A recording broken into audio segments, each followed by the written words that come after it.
الحمد لله رب العالمين وأصلي وأسلم صلاة وتسليما يليقان بمقام أمير الأنبياء والمرسلين نبينا محمد صلى الله عليه وآله وصحبه وسلم.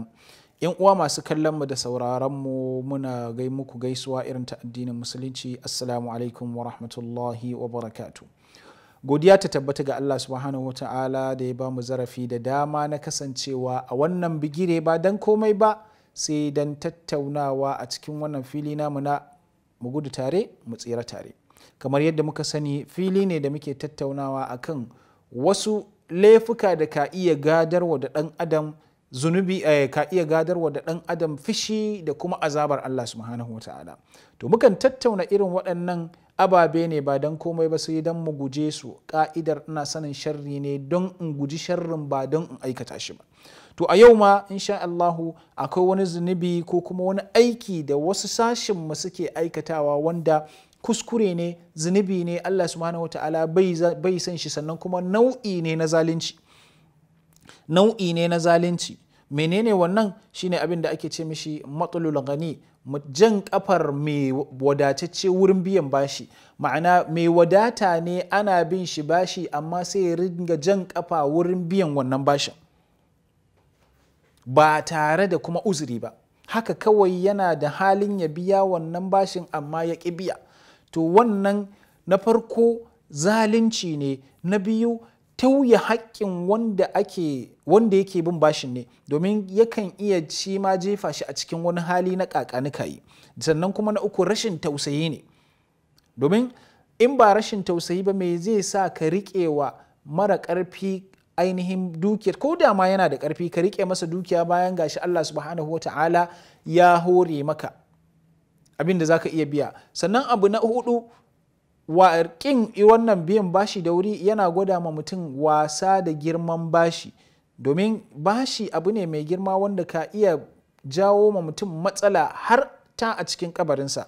Kun sani annabi sallallahu alaihi wasallam gawa aka zo aka shimfiɗa ta, za a yi mata sallah, ya tambaya shin akwai bashi a kanta? Aka ce dinari 2. Ya ce to sallu ala mautakum, ya ce ku yi wa mamacinku sallah, ni ba zan bi sallah ba akan bashi. To sai a samu wani yana wasa da biyan bashi kuma ba dan bai da shi ba, yana da halin biya sai ya ƙi biya. To wannan ma saɓo ne daga cikin ainihin saɓonni da ka iya jawo wa mutum fishin Allah subhanahu wa ta'ala. Annabi sallallahu alaihi wasallam yana faɗa cikin hadisin da Abu Huraira ya rawaito, yake cewa qala sallallahu alaihi wasallam matlul ghaniyi zulmun.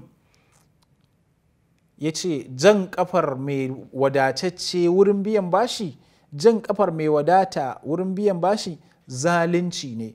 Mun sani kuma a karatuttukanmu na baya mun tattauna akan cewa Allah subhanahu wa ta'ala ya haramta zalunci wa kansa, ya haramta wa bayinsa. Sannan kuma mun karanta cewa shi'umcin zalunci shine ranar gobe kiyama zai zanto wa mutum duhu.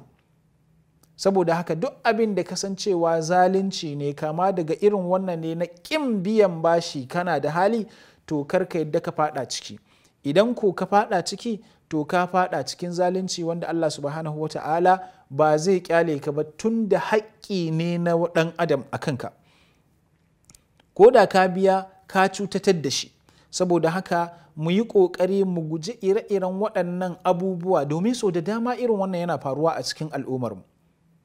Za ka samu mutum mai dukiya mai hali, sai ka samu mai ƙaramar dukiya mai ƙaramin ƙarfi ya masa aiki, madadin ya biya shi wannan aikin nashi sai ka ga ya yi ta wasa da haƙƙin nan nashi har sai wannan mai haƙƙin ya ji cewa ma ainihin ya takura. Shi sa annabi sallallahu alaihi wasallam yake gwada mana cewa ku biya ɗan ƙwadago haƙƙinsa tun kafin gumin da ya yi na aikin naku ya ainihin bushe. In har kuka ƙi yin haka, kuna da dama kuka ƙi yin haka, to lallai kun faɗa cikin zalunci wanda Allah subhanahu wa ta'ala kuma ba zai ƙyale haƙƙin ɗan adam ya tafi sudan ba, sai ya biya masa haƙƙinsa, sai ya biya masa kadinsa. Mun sani kuma annabi sallallahu alaihi wasallam ya ce mana mu yi ƙoƙari tun a duniya duk wani haƙƙi da yake guyanmu na wani to mu biya shi tun kafin a je lahira. Muna roƙon Allah subhanahu wa ta'ala ya ba mu ikon ma ya ba mu ikon daina cin bashin, sannan kuma in mun ci bashin muna roƙon Allah subhanahu wata'ala ya ba mu ikon biya da wuri cikin lokaci, ba sai mun ɓata wa wanda ya ba mu bashin ainihin rai ba. Ku kasance tare da mu insha Allahu a shirinmu na gaba, za mu zo muku da wani sabon shiri. Assalamu alaikum wa rahmatullahi wa barakatuh.